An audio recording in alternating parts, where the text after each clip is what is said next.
Pessoal do sétimo ano, tudo bem com vocês? Professora Rosiane, professora de ensino religioso, para mais uma aula. E na aula de hoje, desta semana, vamos começar com a nossa acolhida. E o tema da acolhida é Fonte da Verdadeira Alegria. Por meio da oração, podemos entrar em uma relação estável com Deus, que é a fonte da verdadeira alegria. A alegria do cristão não se compra, vem da fé e do encontro com Jesus Cristo, razão da nossa felicidade. Quanto mais estivermos enraizados em Cristo, tanto mais encontraremos a serenidade interior, mesmo em meio às contradições cotidianas. Por isso, o cristão tendo encontrado Jesus, não pode ser um profeta das desventuras, mas uma testemunha e um arauto da alegria. Uma alegria a ser compartilhada com os outros. Uma alegria contagiosa que torna menos cansativos o caminho da vida. Quem disse essas palavras foi o Papa Francisco. Pense, onde encontramos a fonte da verdadeira alegria? A palavra de Deus orienta a vida que leva à alegria. Em Timóteo capítulo 3, versículo do 14 ao 15, diz: Permanece firme naquilo que aprendestes e aceitaste como verdade. Tu sabes de quem o aprendeste. Conheces as sagradas escrituras. Elas têm o poder de te comunicar a sabedoria que conduz à salvação. Toda a escritura é inspirada por Deus e útil para ensinar, para argumentar, para corrigir, para trazer alegria e educar na justiça. Vamos fazer a nossa oração, entregar nossa vida a Deus, pedindo que Deus abençoe a nossa casa, abençoe nossos pais, a nossa família, nossos amigos, a nossa cidade e que nós possamos vencer esta pandemia. Vamos lá? Senhor, ensina-me a amar e a entender que em Ti encontrarei a felicidade verdadeira.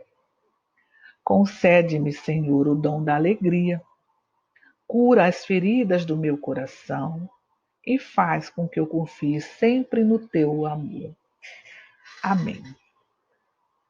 Bom, sétimo ano, hoje nós vamos falar um pouquinho do capítulo 6 do livro de vocês, que está na página 67 aqui, ó. Página 67 do livro, capítulo 6, Profetas e Apóstolos, palavra que transforma, tá? Aqui está, profetas e apóstolos são pessoas comuns, igual nós, que foram tocadas pela palavra divina e colocaram-se a serviço de Deus e dos irmãos. Então, os profetas, eram pessoas que, ao verem Jesus, os apóstolos, né? Os profetas, vamos falar do profeta primeiro. Eles eram pessoas que seguiram os ensinamentos de Deus corretamente e eles tiveram uma intimidade com Deus, né? E os apóstolos são aquelas pessoas que seguiram Jesus, junto com Jesus, conheceram pessoalmente Jesus e foram seguindo Jesus, seguindo e atendendo os ensinamentos de Jesus. Bom, como nós já vimos nas outras aulas, Deus é a palavra que age. Profetas, apóstolos e comunidades vivenciaram e foram testemunha e deixaram registrados em textos sagrados o que hoje nós temos acesso, que é a palavra de Deus, interfere na vida das pessoas e muda a realidade onde ela é ouvida e posta em prática. Então, nos livros sagrados, na Bíblia, a gente vê ali pessoas que ouviram a palavra de Deus, colocaram em prática e elas mudaram de vida. A palavra de Deus provoca atitudes diferentes nos ouvintes, mas se é a palavra de Deus, ela atinge a pessoa e esta não consegue mais silenciar sobre a mensagem divina. Diz, por exemplo, o profeta Jeremias: "E mesmo eu disse, não mais mencionarei, nem falarei em seu nome." Ele está falando de Deus. Mas em meu peito havia um fogo devorador que se me encerrara os ossos. Esgotei-me em refreá-lo e não consegui. O Senhor, porém, está comigo, qual poderoso guerreiro. Senhor Deus dos exércitos, vós que sondais o justo, em vossas mãos depositei a minha causa. Aqui está em Jeremias, capítulo 20, versículo do 19 ao 17. Então, a palavra de Deus, ela cria situações novas para as pessoas que são tocadas por elas. Não gera um novo trabalho ou uma nova profissão, mas coloca a pessoa em outra postura e gera nela uma nova situação de vida. Então, significa que se eu ouço a palavra, não é só de ouvir aqui, eu vou pegar a Bíblia, vou ler e vou ouvir. Não. Esse ouvir seria mais ou menos assim. Você ouve, ela entra por aqui, ela entra no seu coração e ela transforma a sua vida. E aí você muda de vida, você quer ser outra pessoa. E essa transformação ela vai acontecendo lentamente. Você quer seguir Jesus porque você acredita em Deus, você acredita naquela palavra, então você quer, você tem amor a Jesus, você tem amor a Deus e você quer seguir aquelas palavras.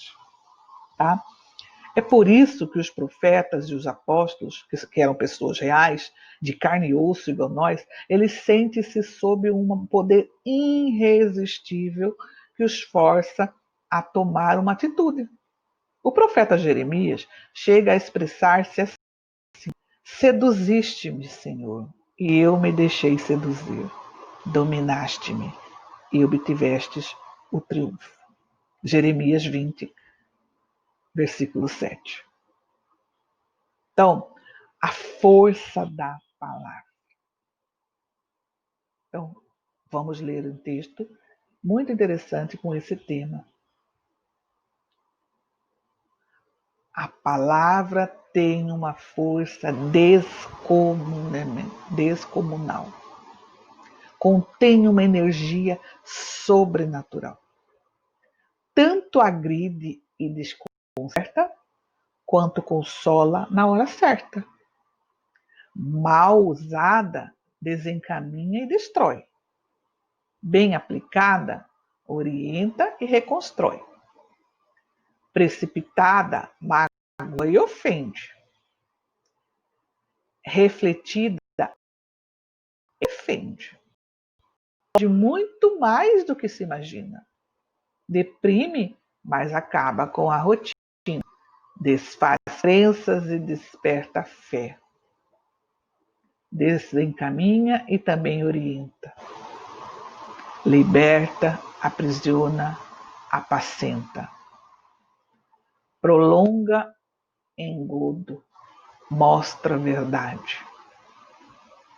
Expressa ódio, indiferença, calor.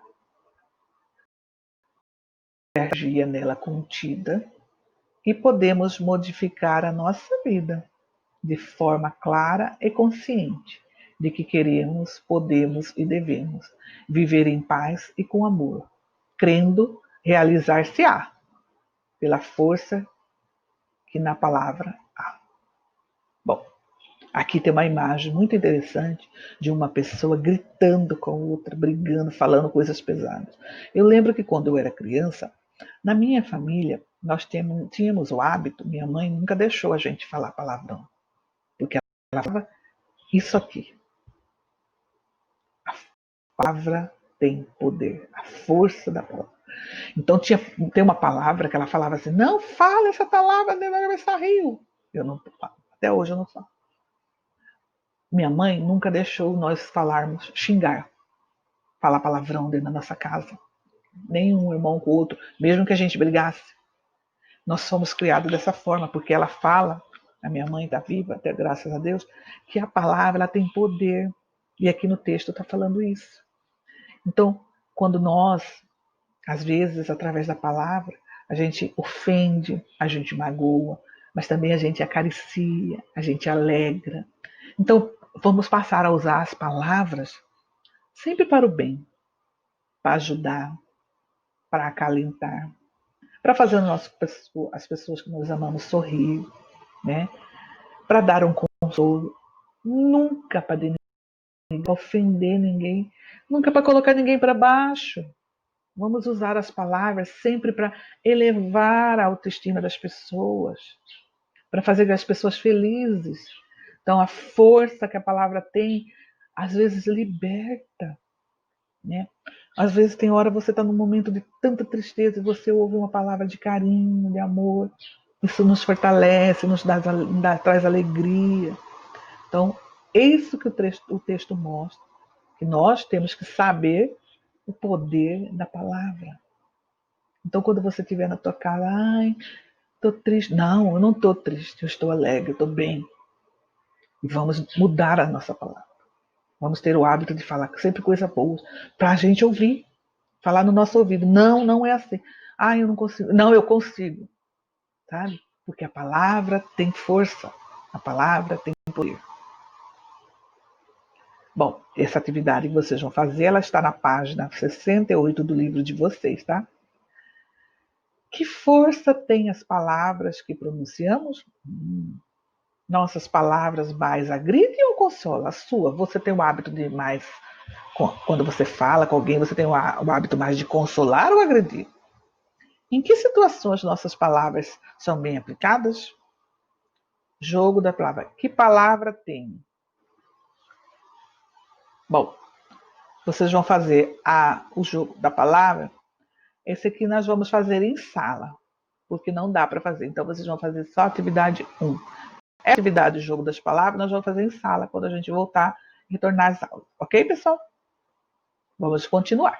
Bom, vejamos alguns profetas que ouviram a palavra de Deus e que efeito ela provocou na vida deles. Tiveram que sair de si mesmo, distanciarem daqueles que lhe davam segurança, bem-estar e certeza. Enquanto isso, vamos nos perguntar e tentar entender por que será que a palavra de Deus coloca essa exigência para quem as ouve?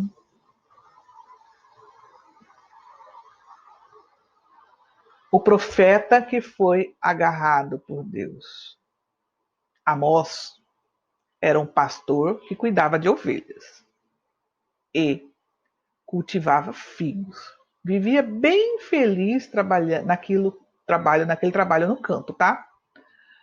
Porém, diz ele que um dia Deus interferiu na sua vida. O Senhor tomou-me de trás do meu rebanho e disse-me: vai e profetiza contra o meu povo de Israel. Quando a palavra de Deus ele toca a pessoa, esta não fica mais onde ela quer. Vai prestar serviços às pessoas que dela precisa e comunicar-lhes a vontade de Deus. Amós entendeu com a mensagem recebida que era enviada por Deus. A humanidade que estava organizada em classes sociais. Havia uma classe social muito rica, com todos os poderes, pois mandava em tudo. Havia uma classe social, inclusive eles mandavam também na política, tá, gente? E na religião. E havia também uma outra classe social que era explorada pelos poderosos e passava muita necessidade. A missão de Amós nessa comunidade era falar das injustiças que ali eram cometidas.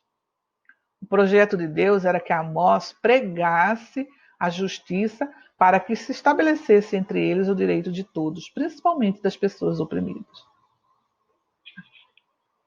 Aqui nós temos a representação de Amós, que foi um pastor e virou um profeta escolhido por Deus. Profeta porque ele ouviu a palavra de Deus e começou a seguir os ensinamentos. Tudo que Deus mandava ele fazer, ele fez.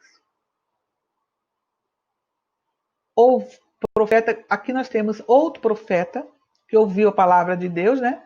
É Isaías. Isaías, ele era um homem do ambiente urbano, tá? Morava na cidade de Jerusalém, desde pequeno frequentava o templo e por isso conhecia os rituais e tinha familiaridade com o culto que era praticado.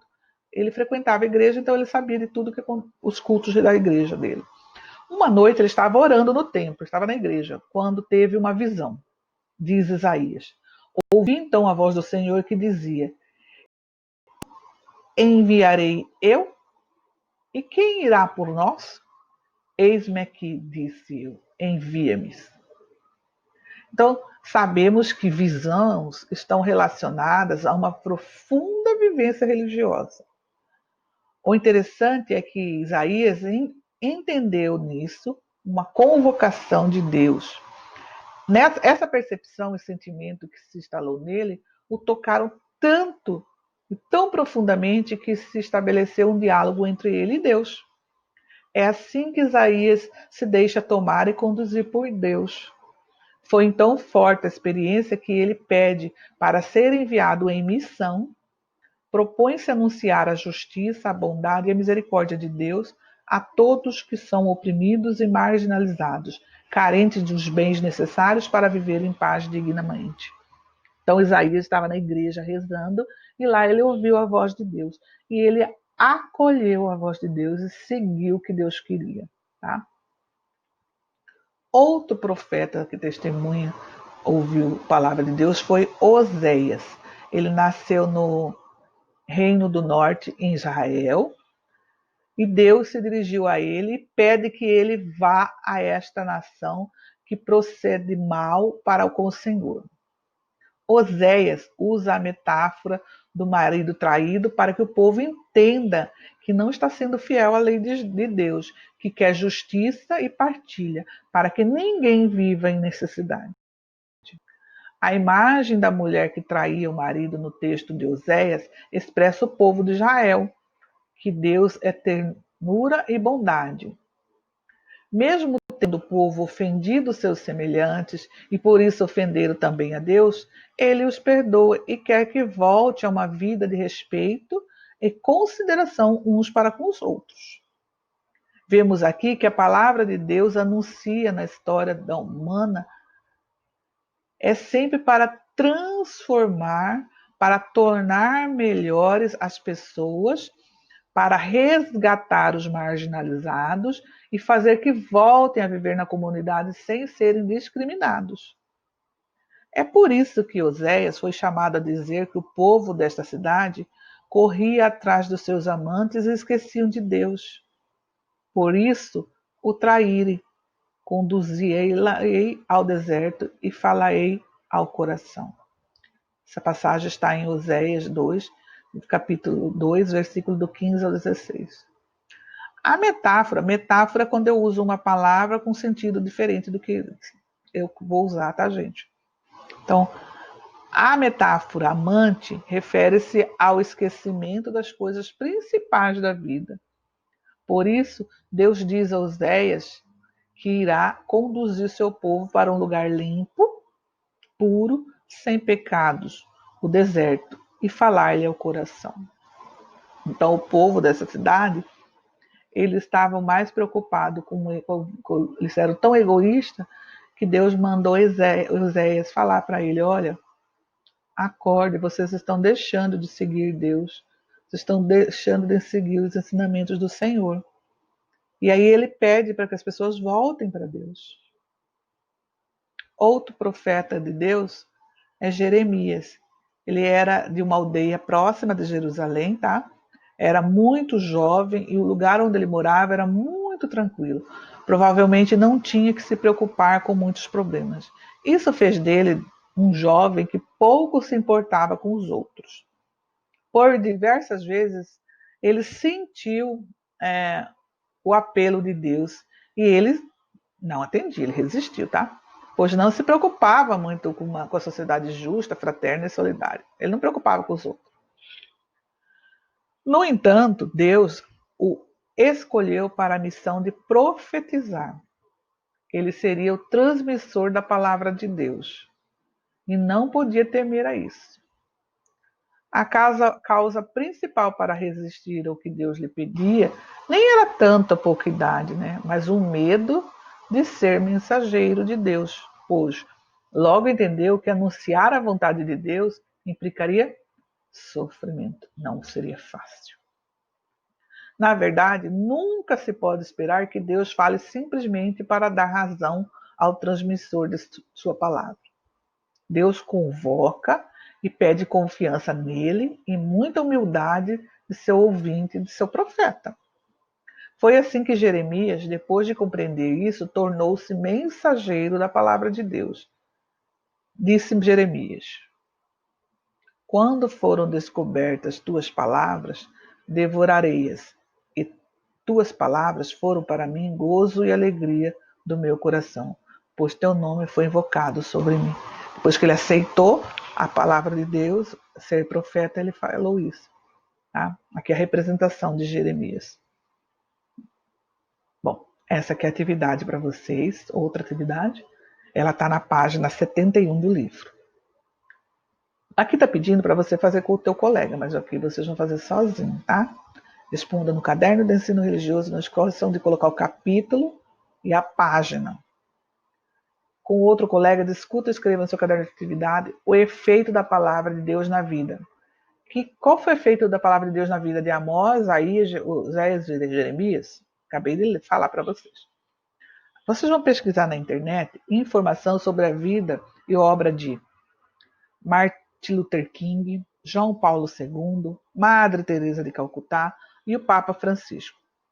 Troque ideias com os colegas e responda.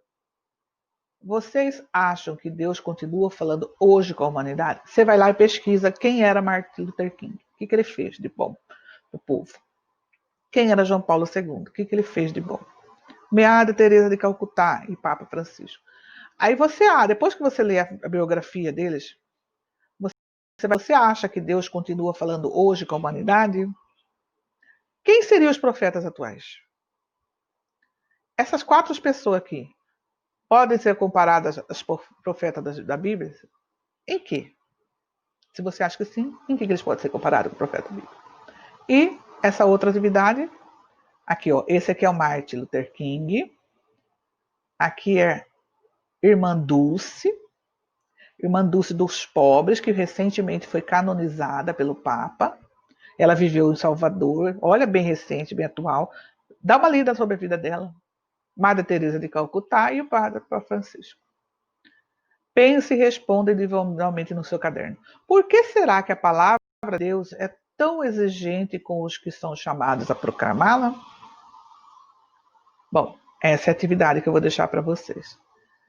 Então, pessoal, essa é a nossa aula de hoje. Espero que vocês fiquem bem. Estou morrendo de saudade de vocês, 7º ano. E logo, logo nós vamos estar juntos, tá? Até a próxima. Fiquem com Deus.